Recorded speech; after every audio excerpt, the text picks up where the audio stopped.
कि राजस्थान की धरती वीर योद्धाओं की धरती है। ये आप सभी को मालूम है कि जिस मिट्टी से हम तिलक लगाते हैं वो राजस्थान की प्रत्येक मिट्टी के अंदर महाराणा प्रताप, पृथ्वीराज चौहान और महाराणा कुंभा जैसे हिंदू योद्धाओं की खुशबू आती है मित्रों। आती है या नहीं आती? आप हल्दी घाटी जाइए, अजमेर जाइए, महाराणा कुंभा की धरती, पृथ्वीराज चौहान की धरती, जिन्होंने मुगलों के चक्के छुड़ाने का कार्य राजस्थान की धरती से किया मित्रों। अब हम आज 15 वर्ष से हिंदुत्व की आवाज उठा रहे हैं, गौ माता की आवाज उठा रहे हैं, और कुछ लोग अपनी राजनीति चमकाने के लिए जिहादियों के बोर्ड भी सिरों में लगा दिए मित्रों, उनको आमंत्रण करने के लिए। क्या हम आपके गांव गांव आते हैं? क्या हम आपके तहसीलों में आते हैं? क्या हम आपके वार्डों में आते हैं? हिंदुत्व की बात करके जाते हैं, गौ माता की बात करके जाते हैं, और आप यहाँ जहाँ रैली में आओगे जिहादी आपका स्वागत करेंगे, जिहादी आपकी शरबत की व्यवस्था करेंगे। क्या आप स्वीकार करोगे? क्या तो क्यों फिर इन मुसलमानों के बोर्ड आप सिरों में लगाते हो? क्यों इन्हें शरबत की व्यवस्था करने के लिए कहते हो? क्यों इन्हें स्वागत करने के लिए कहते हो? लोगों को क्यों भ्रमित करने का कार्य आप करते हो मित्रों? ये ऐसी शोभा यात्राओं में, रैलियों में सिर्फ हिंदुत्व को भ्रमित करने का कार्य किया जाता है, अपनी राजनीति चमकाने के लिए कार्य किया जाता है मित्रों। हम 15 साल से हिंदुत्व का झंडा बुलंद कर रहे हैं। ये कल के आए हुए 2, 3, 4 अंडे क्या फूट गए? तुमने कभी जितनी बैठकें नहीं ली होगी, जितनी रैलियां निकाली होगी, जितना राकेश राजगुरु सिरोही के अंदर मुग्ध में जेल चुका है मित्रों। इसीलिए चलना है। हम आपके गांव में आते हैं, हिंदुत्व की आप बात करते हैं, फिर यहाँ आपके साथ में जिहादी प्रवृत्ति के लोग बैठते हैं, शरबत की बात करते हैं, आपका स्वागत करते हैं, और किसी मुसलमान का होर्डिंग यहाँ पे लगता है तो आप क्या अंदर आएंगे? क्या तो लगे हैं कि नहीं लगे सिरोही के अंदर? तो आप क्या स्वीकार करोगे मित्रों? यही राजनीति का शिकार है मित्रों, और युवाओं को भ्रमित करके, उनको आगे करके, उनको मुकदमों में फंसाने का कार्य ये कुछ राजनीतिक लोग करते हैं मित्रों। यही सिरोही का हाल है। इसीलिए ये जिहादी प्रवृत्ति के लोग लव जिहाद बढ़ रहा है। सिरोही की धरती के अंदर आज भी 45% लड़कियां, हिंदू बहनें लव जिहाद की शिकार है, इन्हीं सारे कुत्तों से परेशान होकर। क्योंकि कुछ औरतें, कुछ लव जिहाद की बहनें आज भी आगे आने को डरती है, कुछ इज्जत से डरती है। अभी आपको पता है अरठवाड़ा से एक हिंदू बहन को लव जिहाद की शिकार हुई। आपको पता है शिवगंज से हुआ। अभी पिंडवाड़ा में ऐसी घटना हुई सिरोही के एक होटल के अंदर, जो वो वीडियो एक पति पत्नी भी अपने साथ में नहीं देख सकते मित्रों। हुआ है या नहीं हुआ? तो फिर कहां चले जाते हैं ये हिंदू नेता? फिर जब आवाज आती है, जब संघर्ष करना पड़ता है, पुलिस प्रशासन से भिड़ना पड़ता है, इन जिहादियों से भिड़ना पड़ता है, और मुकदमों में आगे करने के लिए आप आवाज आती है, तो राकेश राजगुरु और बजरंग दल हिंद के कुलदीप जैसे लोग उनको याद आते हैं मित्रों। अरे यार, जब तक सिरोही में हम बैठे हैं, हम हिंदुत्व की आवाज बुलंद करते रहेंगे, और महाराणा प्रताप, छत्रपति शिवाजी के आदर्शों पे चल के कभी जिहादियों से कभी समझौता नहीं करेंगे। चलेंगे तो हम एक तरफा चलेंगे मित्रों। हिंदू धर्म को मजबूत कीजिए। हमारे मठ मंदिर सुरक्षित नहीं है।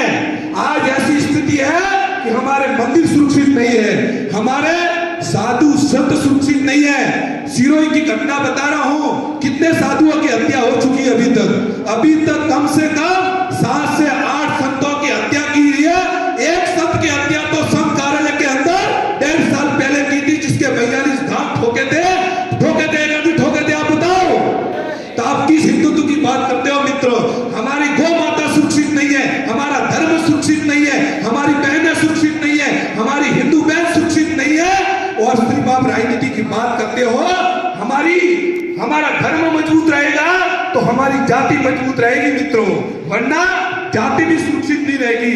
कोई कहता मैं मेघवाल, कोई कहता मैं पुरोहित हूं, कोई कहता मैं देवासी हूं, कोई कहता मैं माली हूं, कोई कहता मैं ब्राह्मण हूं, कोई कहता जाट हूं। क्या हम जातिवाद में बैठे तो क्या हमारा हिंदू धर्म सुरक्षित रहेगा? क्या यदि हमारा धर्म सुरक्षित है तो हमारी जाति जाति सुरक्षित है, हमारा धर्म सुरक्षित है, तो हमारा भारत सुरक्षित है। हमारा हिंदू धर्म मजबूत है तो हमारी हिंदू बहनें और हिंदू भाई सुरक्षित है मित्रों। आज देश का नेतृत्व एक ऐसा व्यक्ति के हाथ में है जिससे विश्व का पूरे भारत के अंदर, पूरे विश्व के अंदर डंका बजता है। ऐसे हमारे प्रधानमंत्री नरेंद्र जी मोदी आज भारत को अग्रसर की ओर, भारत को हिंदू राष्ट्र की ओर और भारत को विश्व गुरु की ओर बढ़ा रहे हैं। ऐसे ऐसे ऐसे हमारे भारत के प्रधानमंत्री जी हैं मित्रों। आज योगी जी देख लीजिए, आज उत्तर प्रदेश के अंदर जितने भी जिहादी प्रवृत्ति के गुंडे थे, आज वो कहां बैठे हैं? जेलों में, जेल के अंदर बैठे हैं। आज देख लीजिए, प्रशासन खुलेआम उनको जेल के अंदर डाल रहा है और उत्तर प्रदेश के अंदर से गुंडागर्दी खत्म कर दी है मित्रों।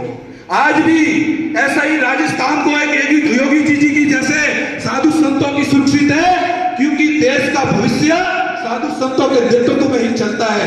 जहां पे साधु संत नेतृत्व करते हैं वही भारत विश्व गुरु की ओर, हिंदू राष्ट्र की ओर बढ़ता है।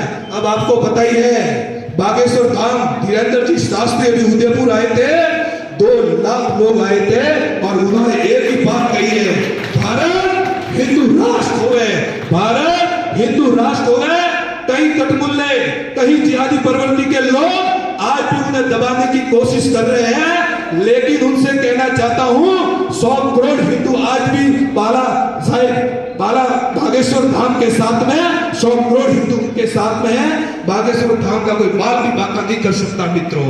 इसीलिए जितना भी समय मिले, पढ़ाई के साथ साथ में, बिजनेस के साथ साथ में जीवन का कुछ अंश हिंदुत्व के लिए निकाले, वरना 2030 में भारत की स्थिति मित्रों बहुत खराब है।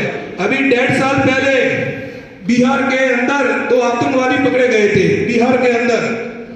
तो सीबीआई ने उनसे पूछा, जांच की, तो वो क्या करने आए थे पता है?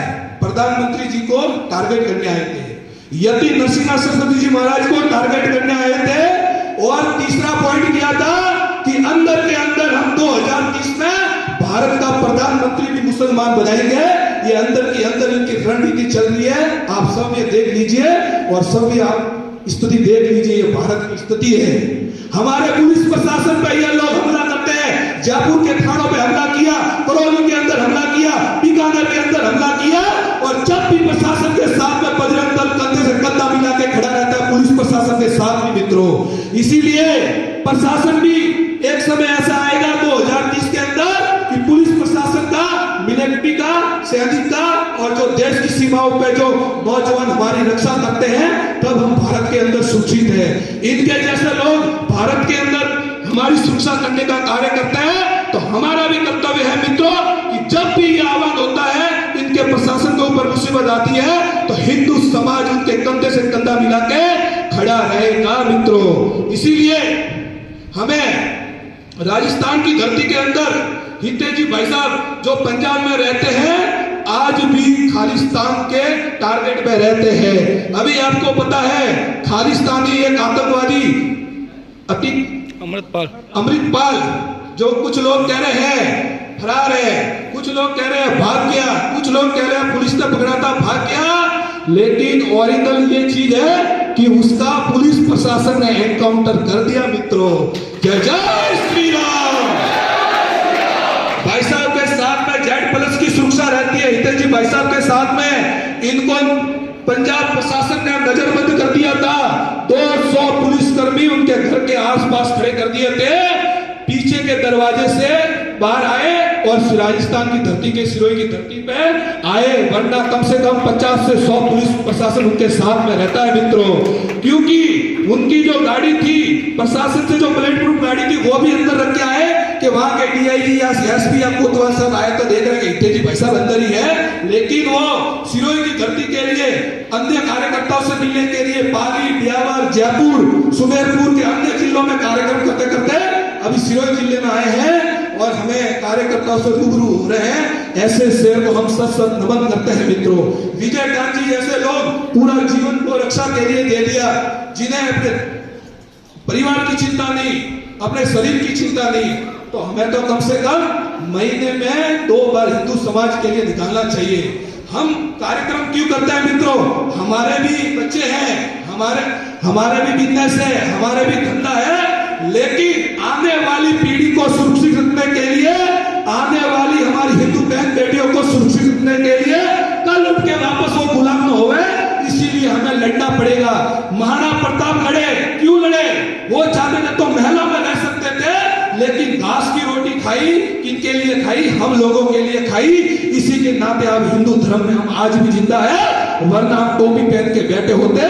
महाराणा प्रताप पृथ्वीराज चौहान की आज भी देन है। और मित्रों, आपको पता है पृथ्वीराज चौहान का जन्म अजमेर की धरती पे हुआ था। आज उनकी समाधि की स्थिति देख लीजिए क्या है। हम बात बड़ी हिंदुत्व की करते हैं, हजारों संगठन राजस्थान की धरती पे है, लेकिन आज पृथ्वीराज चौहान की किले की स्थिति क्या है देख लीजिए, उनकी समाधि की स्थिति क्या है देख लीजिए। हम सिर्फ, हमारा काम रैलियां निकालना नहीं है, ऐसे महापुरुषों ने जो आज तक मोहम्मद गोरी को 14 बार हराया, उसकी समाधि की स्थिति क्या है कभी आप देख लेना।